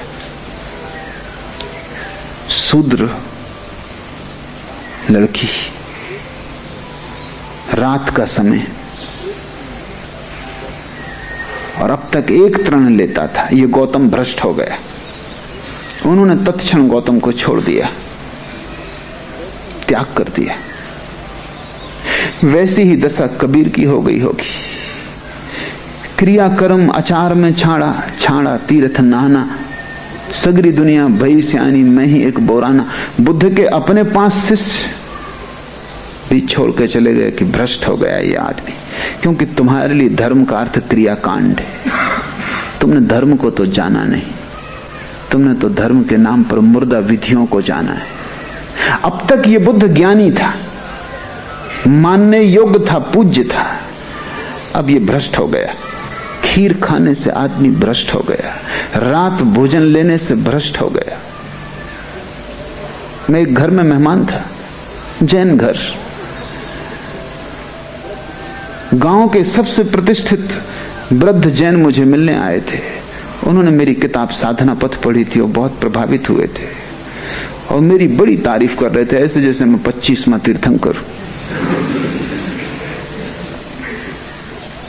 और तभी घर की गृहिणी ने मुझे आके कहा कि अब आप चलें, रात हुई जाती है, भोजन कर लें। जैन तो रात भोजन नहीं करते।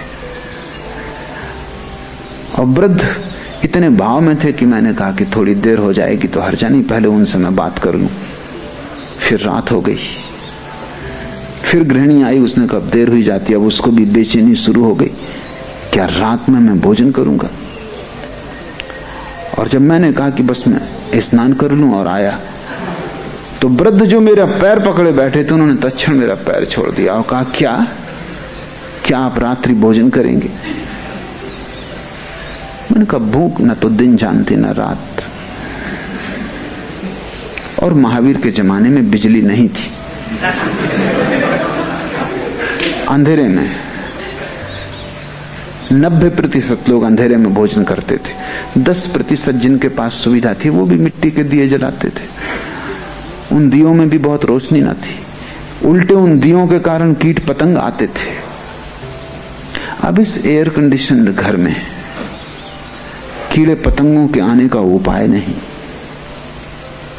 दिन हो कि रात, सूरज सदा बटन से बुझता और जलता है, उगता डूबता है। तुम क्या इसमें पंचायत की बात है, कोई हर्जा नहीं। ज्यादा उचित यह है कि आपकी बात पूरी हो जाए। वृद्ध हैं, इतने दूर चल के आए, उन्होंने कहा कि तब फिर मुझे आपको एक बात कहनी पड़ेगी कि मैं कुछ सीखने आया था, लेकिन मैं गलत आदमी के पास आ गया, और बजाय सीखने के मैं आपको इतना सिखाना चाहूंगा। मैं वृद्ध हूं, 75 वर्ष की मेरी उम्र है, इतनी शिक्षा आपको जरूर दूंगा कि जिसको अभी इतना भी ज्ञान नहीं कि रात्रि भोजन वर्जित है, उसका सब ज्ञान व्यर्थ है, उसमें कोई सार नहीं। स्वभाव था सगरी दुनिया भई सयानी, मैं ही एक बौराना। क्रियाकांड जब छोड़ दिया होगा, कबीर ने लोगों ने कहा होगा हो गया भ्रष्ट। बुद्ध को जब ज्ञान उत्पन्न हो गया, उस रात जब शिष्य छोड़ के चले गए, उस वृक्ष के नीचे सोए, पहली दफा निश्चिंत, न चिंता रही संसार की, बाजार की, राज्य की, साम्राज्य की, न चिंता रही मोक्ष की, स्वर्ग की, परमात्मा की। उस रात बिल्कुल निश्चिंत सोए, चिंता ही न रही, पाने को कुछ ना बचा, सब व्यर्थ है, सब व्यर्थ। इतना समग्र रूपेण हो गया कि चिंता न रही, कोई सपना ना आया, कोई मन में उद्विग्नता ना उठी, नींद थी, सो गए। सुबह 5 बजे आंख खुली, वैसी शुद्ध आंख, कुंवारी आंख जब भी खुलती तभी सत्य उपलब्ध हो जाता। कोई विचार नहीं, कोई चिंता नहीं, कोई धारणा नहीं, क्या ठीक क्या गलत, क्या करना क्या नहीं करना, कोई ऊहापोह नहीं, सीधी सादी कुंवारी आंख। आखिरी तारा डूबता था और बुद्ध को परम ज्ञान उपलब्ध हुआ। उस डूबते तारे के साथ ही पुराना आदमी समाप्त हो गया, नए का जन्म हुआ। चेतना पुरानी लीन हो गई, नई चेतना जन्म गई। उस क्षण बुद्ध ने जाना कि सत्य कुछ करने से नहीं मिलता, सिर्फ आंख खोलने की बात है, सिर्फ होश, स्मरण, जागृति।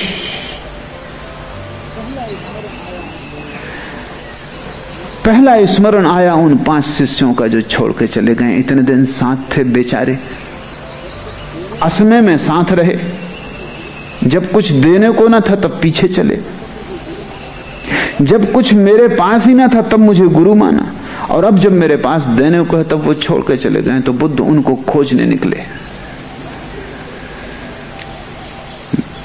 उनको जाके पकड़ पाए सारनाथ में।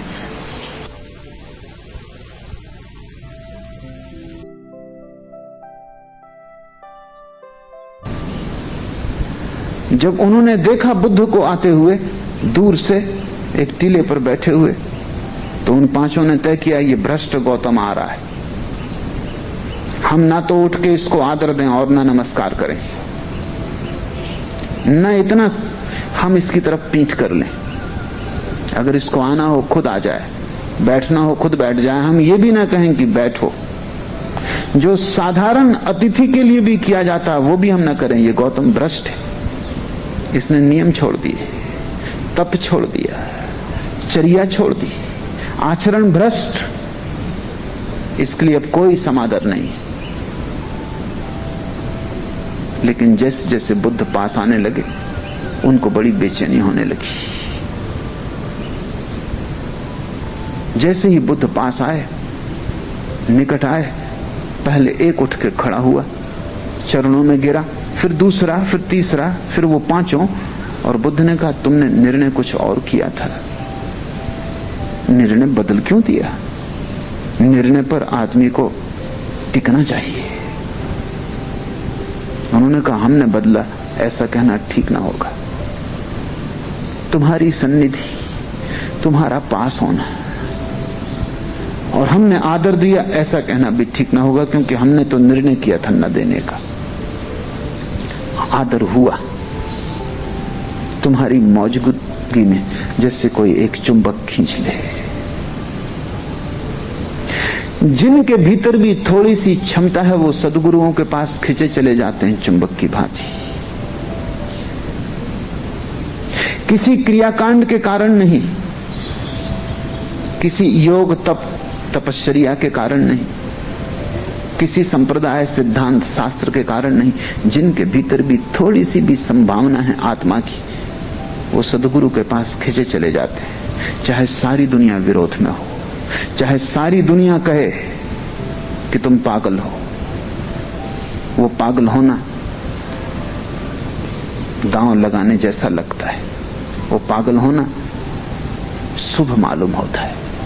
ना मैं जानूं सेवा बंदगी, ना मैं घंट बजाई, ना मैं मूरत धरी सिंहासन, ना मैं पुहक चढ़ाई। सब छूट गया, फूल चढ़ाना पत्थरों पर। क्योंकि जो अपनी आत्मा के खिले हुए फूल को परमात्मा में चढ़ाने में समर्थ हो गया, अब वो फूलों को तोड़ के पत्थरों पे चढ़ाने जाएगा। और वृक्ष पे खिले हुए फूल तो जिंदा हैं, तुम उन्हें मार डालोगे तोड़कर और तुम पत्थरों पे चढ़ा दोगे। वृक्ष में क्या कम चढ़े थे वो परमात्मा को? वृक्ष में भले चढ़े थे, पूरी तरह चढ़े थे, जीवित चढ़े थे, तुमने मार के चढ़ाया। असल में संप्रदाय मुर्दा है और मुर्दा चीजें ही करवाता है। फूल जिंदा था, चढ़ा ही हुआ था परमात्मा को, क्योंकि परमात्मा के अतिरिक्त और किसको चढ़ेगा? वो परमात्मा की ही सुगंध थी जो बिखर रही थी उससे, वो परमात्मा के ही रंग थे जो खिले थे, वो परमात्मा की ही पखड़ियां थी जो खिली थी, वो परमात्मा का ही रूप था, वो उसका ही गीत था। तुम उसे तोड़ डाले और पत्थर पे चढ़ाए, तुमने उसे अपने परमात्मा पे चढ़ा दिया। तुम्हारा परमात्मा झूठा है, वो तुम्हारा ही बनाया हुआ परमात्मा है। वो मूर्ति तुम्हारे हाथ से गढ़ी गई है, अपने हाथ से गढ़ी मूर्ति जिसे तुम बाजार से खरीद लाए हो।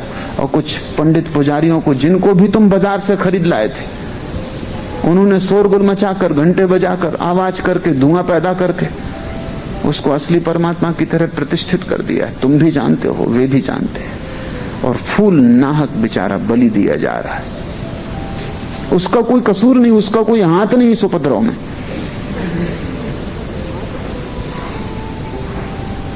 मैं जबलपुर में था तो मैंने एक बड़ा बगीचा अपने चारों तरफ लगा रखा था।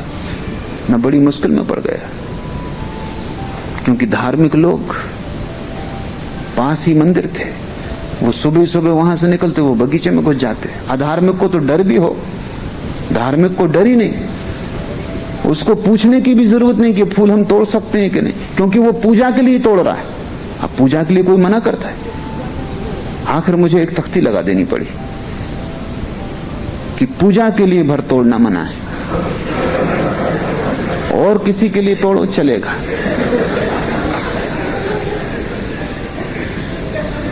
क्योंकि पूजा का फूल तोड़ने से क्या लेना देना। और वो इतनी अकड़ से घुस आते, राम राम जपते, तो उनका अधिकार है। ये तो पूजा के लिए तोड़ रहे हैं, वो मुझसे कहते, ये कोई हम अपने लिए थोड़ी तोड़ रहे हैं। फूल भले सोह रहे हैं वृक्षों पर, क्यों उनको तोड़ के पत्थरों पे चढ़ा रहे हो? अगर बहुत ही ज्यादा इच्छा होती हो, पत्थर को लाके फूलों पे चढ़ा दो, कम से कम जिंदगी पे मुर्दा को चढ़ा दो। मगर संप्रदाय उल्टा ही सिखाते हैं। जिस दिन कबीर ने बंद कर दिया, ना मैं जानूं सेवा बंदगी, ना मैं घंट बजाई, ना मैं मूरत धरी सिंहासन, ना मैं पुहक चढ़ाई, ना हरि रिझ है जब तप कीन्हे, ना काया के जारे, न तो परमात्मा को कोई रटन लगा के राम राम की पा सकता है, रिझा सकता है। रिझाएगा क्या, उल्टा उसको उबाता होगा। मैंने सुना है एक आदमी मरा और उसने जाके स्वर्ग में जब देखा तो वो बहुत नाराज हुआ। एक पापी जो उसके घर के सामने ही रहता था, वो परमात्मा के पास बैठा हुआ, उसे नरक में होना चाहिए। और उसने कहा यह अन्याय है, ये क्या मैं अपनी आंख से देख रहा हूं। तो यहां भी रुस्वत चल रही है कि भाई भतीजावाद चल रहा है। क्या मामला है, ये आदमी यहां कैसे बैठा, ये पापी। और मैं सदा तुम्हारा गुणगान गाता रहा, और सिवाय कष्ट के मुझे जिंदगी में कुछ न मिला। और अब ये कष्ट तुम दे रहे हो कि इस पापी को यहां देखना पड़ेगा स्वर्ग में, तो मतलब हमारे पुण्य का क्या हुआ? परमात्मा ने कहा तुम इसमें ही खैर समझो कि तुम स्वर्ग में हो, की वजह से तुमने मुझे तक नहीं सोने दिया, तुम खोपड़ी खा गए। एक रात चैन न लेने दिया, तुम काफी सौभाग्य समझो कि तुम यहां प्रवेश किए जा रहे हो, और ये आदमी यहां है क्योंकि इसने कभी मुझे सताया नहीं। इसने ना तो कभी कोई प्रार्थना की, न कभी पूजा की, न ये कभी मंदिर गया। दुनिया इसे पापी समझती थी, क्योंकि दुनिया जिसे पुण्य समझती वो पुण्य ही नहीं है। मंदिर जाने में क्या पुण्य है? लेकिन इस आदमी ने चुपचाप दीनों की सेवा, फोटोग्राफर तैयार नहीं रखे, ये चुपचाप लोगों के घरों में डाल आया, उनको भी पता नहीं है। वो धन्यवाद देने का भी मौका इसने नहीं दिया। ये मंदिर नहीं गया, ये सच है। इसने पूजा नहीं की, ये सच है, लेकिन ये मेरा प्यारा है। ना मैं मूरत धरी सिंहासन, ना मैं पोहप चढ़ाई, ना हरि रिझे जब तप कीने, ना काया के जारे। और तुम शरीर को तपाओ, जलाओ, इससे तुम सोचते हो परमात्मा प्रसन्न होगा। आत्मा तक प्रसन्न नहीं होती, परमात्मा क्या प्रसन्न होगा? भीतर की आत्मा से पूछो, वो परमात्मा का प्रतिनिधि है तुम्हारे भीतर। पीड़ा पाती है तुम जब प्रफुल्लित हो, जब तुम्हारा सारा शरीर खिला है और स्वस्थ है, जब तुम्हारे सारे शरीर के रग रग रोए रोए में जीवन की धारा बह रही, जब तुम नाच सकते हो, तभी तुम्हारी आत्मा प्रसन्न है। और जिस बात में आत्मा प्रसन्न है वही परमात्मा की पूजा है। तुम अपनी आत्मा की सुनो, तुमने परमात्मा की सुनी। तुमने अपनी आत्मा की न सुनी, तुम परमात्मा के दुश्मन हो। गुरजीएफ कहा करता था कि दुनिया के सारे धर्म परमात्मा के दुश्मन हैं, और वो ठीक कहता था, क्योंकि वे सब तुम्हें तुम्हारी आत्मा की सुनने की नहीं सिखाते। उनके पास बंधे हुए अनुशासन है, इनको पूरा करो, आओ अपने को ही मारो, अपना ही गला घोंटो। वे सब आत्मघाती हैं। ना हरि रिझे धोती छाड़े, और नग्न हो जाने से कोई हरि को रिझा लोगे? वह पांचों के मारे, और पांचों इंद्रियों को भी मार डालो, फोड़ लो आंखें अपनी, कान में सींचे डाल लो, ताकि न सुनाई पड़ेगा संगीत, न वासना पैदा होगी, न दिखाई पड़ेगा रूप, न वासना पैदा होगी। मार डालो, काट डालो पांचों इंद्रियों को। वही तो तुम्हारे साधु सन्यासी कर रहे हैं। परमात्मा बनाता है, तुम मिटाते हो। तुम कैसे उसके मित्र हो सकते हो? परमात्मा आंखें बनाता है, तुम परमात्मा कान देता है। तुम बहरे बनना चाहते हो? जो परमात्मा ने दिया है उसे मिटाओ मत, उसे संभालो, उसे सुसंस्कृत करो, उसे संवेदनशील बनाओ। आंख ऐसी संवेदनशील हो जाए कि रूप तो दिखाई पड़े ही, रूप के भीतर छिपा अरूप भी दिखाई पड़ने लगे। कान ऐसे श्रवण की गहनता को उपलब्ध हो जाएं कि संगीत तो सुनाई पड़े ही, सब संगीत में जो शून्य छिपा है वो भी सुनाई पड़ने लगे। स्वर तो है ही संगीत में, शून्य भी है। स्वर ऊपर का आवरण है, शून्य भीतर का प्राण है। रूप तो है ही फूल में, सुंदर स्त्री एक सुंदर पुरुष में, अरूप भी है। आकार तो दिखाई पड़े, ठीक, निराकार भी दिखाई पड़े। आंख चाहिए ऐसी। तुम आंख फोड़ रहे हो कि रूप से डर गए हो, कहीं रूप ना दिखाई पड़ जाए, नहीं तो वासना पैदा होती। ठीक है, रूप दिखाई पड़ने से वासना पैदा होती। आंख फोड़ लेने से रूप दिखाई नहीं पड़ेगा, इस भ्रांति में मत रहना। अंधे में भी वासना होती, भयंकर वासना होती, और तुम तो कुछ कर भी सकते हो, वो बेचारा कुछ कर भी नहीं पाता, इसलिए बड़ी असहाय वासना होती, बड़ी विकृत, परवर्टेड। सच है, रूप दिखाई पड़ने से वासना पैदा होती। इसका अर्थ है कि थोड़ा और गहरे देखो, काम पैदा होता है। अरूप दिखाई पड़ने से प्रेम पैदा होता है। आंख को बढ़ाओ, स्वाद को बढ़ाओ, स्वाद को मिटाओ मत। जीभ को जला लेना बहुत आसान है, क्या कठिनाई है? स्वाद से घबराओ मत, स्वाद में परम स्वाद भी छिपा है। अस्वाद को उपलब्ध नहीं होना है, परम स्वाद को उपलब्ध होना है। तब तुम परमात्मा की धारा में बह रहे हो, तब तुम्हें कुछ करना ना पड़ेगा। तुम ऐसे ही बहते हुए पहुंच जाओगे। धारा जा ही रही सागर की तरफ, तुम बस धारा के साथ एक हो जाओ। दया जाने ताय मिले अविनाशी, दो शब्द, दया करुणा। जिसमें करुणा जग गई, सब जग गया। धर्म, धर्म से तुम अर्थ मत लेना हिंदू धर्म, मुसलमान धर्म, ईसाई धर्म नहीं, क्योंकि वे सब तो क्रियाकांड है। धर्म से मूल अर्थ है स्वभाव, स्वयं को जो साध ले।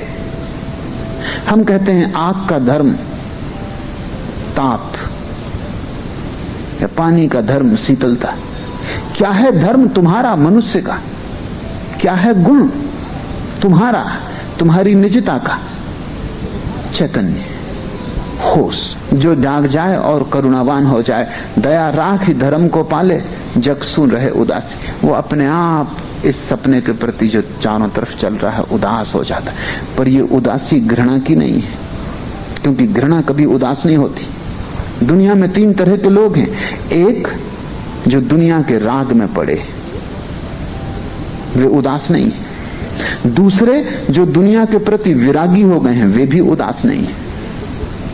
प्रेम घृणा में बदल गया, मित्रता शत्रुता बन गई। जिस तरफ देखते थे वहां पीठ कर ली, लेकिन उदासी नहीं है। उदास तो वो है जो दोनों से मुक्त हो गया, राग से विराग से, जिसको महावीर ने वीतराग कहा है। जो तुम उदास बैठे हो कि धंधा ठीक नहीं चल रहा, तुम उदास बैठे हो, ये तो राग है, ये उदासी नहीं है। ये तो राग असफल हो रहा है, इसलिए तुम उदास हो।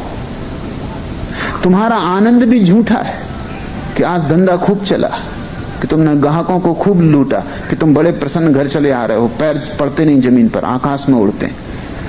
ये आनंद भी आनंद नहीं है, ये भी राग है। राग और विराग दोनों जब छूट जाएं, न तो संसार के प्रति राग रहे और न घृणा, न द्वेष रहे, न राग, तब उदासी परम अनुभव है। उदासी से बड़ा इस जगत में कुछ भी नहीं है। संसार के प्रति उदासी तभी आती है जब अपने प्रति परमानंद आ जाता है। जब परमात्मा में नृत्य चलने लगता है, तब संसार के प्रति उदासी आ जाती है। जैसे एक छोटा बच्चा है, वो बड़ा हो गया, अब खिलौने पड़े हैं कोने में, वो निकल भी जाता है, देखता भी नहीं कमरे से। कभी बिल्कुल पागल था, कभी इतना पागल था कि रात भी खिलौनों को साथ लेके सोता था, बिना खिलौनों की नींद भी नहीं आती थी। कोई दूसरा मांगता खिलौना तो लड़ने को तैयार हो जाता था। अब बड़ा हो गया, समझ आ गई, खिलौने पड़े, धीरे धीरे कचरे में फेंक दिए जाएंगे। जिस दिन तुम्हें बड़ा आनंद मिल जाता है, छोटी उदासी हो जाती है। तुम संसार के प्रति उदास होने की कोशिश मत करना, अन्यथा उदासी गलत होगी, वो उदासी विराग की होगी। तुम तो परमात्मा को पाने की कोशिश करो, तब एक अनूठी उदासी आती है, जिसका स्वभाव आनंद का है, जो बड़ी विरोधाभासी है। संसार के प्रति कोई अच्छा ना बुरा भाव रह जाता, सब खो जाता, अपने में कोई लीन है, इतना आनंदित है कि कुछ और चाह ना रही, सब मिल गया, कुछ पाने को ना बचा। संसार की तरफ जो उदासी है, वही परमात्मा की तरफ आनंद है। वो एक ही सिक्के के दो पहलू हैं। दया राख धर्म को पाले, जग सुन रहे उदासी। अपना सा दिखाई पड़ता है कि जो ज्योति मुझ में जल रही, वही सब में जल रही है। अहिंसा अपने आप पैदा हो जाती, चींटी में भी वही है, हाथी में भी वही है, वृक्ष में भी वही है, छोटे में बड़े में, कण में विराट में, सब में वही है। और वो मैं हूं, तत्व श्वेत केतु, वो मैं ही हूं। वो श्वेत केतु तुम ही हो, एक ही का विस्तार है अनेक में। सहे कुशबद वाद को त्यागे, छाड़े गर्व गुमाना, तब सब गर्व और गुमान, सब अहंकार और अस्मिता छूट जाती। तब सब कुशब्द, कोई गाली दे रहा है, अपमान कर रहा है, कुछ सालता भर, सहे कुशब्द वाद को त्यागे, और अब उसका कोई वाद नहीं है। ईश्वरवादी का कोई वाद नहीं है, ईश्वर को जानने वाले का कोई सिद्धांत नहीं, सिद्ध का कोई सिद्धांत नहीं, वो स्वयं ईश्वर है। वो समझाता नहीं सत्य के संबंध में, वो सत्य ही समझाता है। वो बोलता नहीं सत्य के संबंध में, सत्य ही उससे बोलता है। सहे कुसबद वाद को त्यागे, छाड़े गर्व गुमाना, सत्य नाम ताही को मिलिए, कहे कबीर दीवाना। पागल कबीर कहता है कि जिसने ऐसा कर लिया कि ऊर्जा को करुणा बना लिया,